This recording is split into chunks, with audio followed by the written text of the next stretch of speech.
Hello everyone, welcome back to our NEBOSH IGC series. In our last video, we talked about the shared responsibilities of joint occupiers of premises. Today, we're diving into another critical topic, which is contractor management. If you've ever worked with contractors or managed them, you know this is a game changer for ensuring safety at work. Let's get started. Contractors are everywhere in the workplace, whether they're brought in for a specific project, to provide a specialized skill, or simply to add extra manpower. For instance, if a company wants to extend their premises, they're likely to hire a building contractor rather than employing new workers directly. The point is, contractors play a huge role in modern workplaces. Now here's the thing, contractor management isn't just about hiring someone and letting them do their thing. Both the client and the contractor share duties when it comes to health and safety. Let's break it down. Contractors owe some duties. 1. Contractors are responsible for their own safety and the safety of others affected by their work. 2. Contractors also owe a duty to their workers, those individuals performing tasks on behalf of the contractor. As an employer, the client also owes some duties. The client owes a duty to their own workers. He owes a duty to the contractors working on their premises.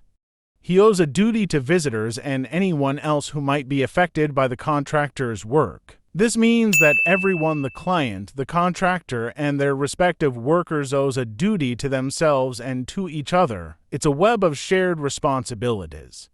And here's why it matters. Ignoring these duties can lead to serious accidents, legal liabilities, and even criminal charges. So, how can you manage contractors effectively?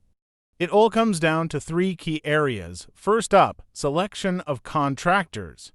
Always choose contractors who have the right skills, experience, and a proven commitment to safety.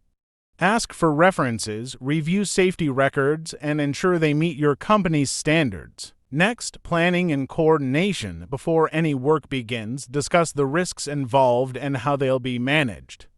Make sure both parties are clear on their roles and responsibilities. And finally, monitoring and managing the work. Regularly check that safety measures are being followed. Keep communication open and address issues as they arise. By focusing on these 3 areas, you're not just protecting people, you're fostering a culture of safety that benefits everyone involved. To sum it up, contractor management is about more than just getting the job done, it's about getting it done safely. Both the client and the contractor must work together to ensure that everyone goes home safe at the end of the day. If you found this video helpful, give it a thumbs up, subscribe to the channel, and share it.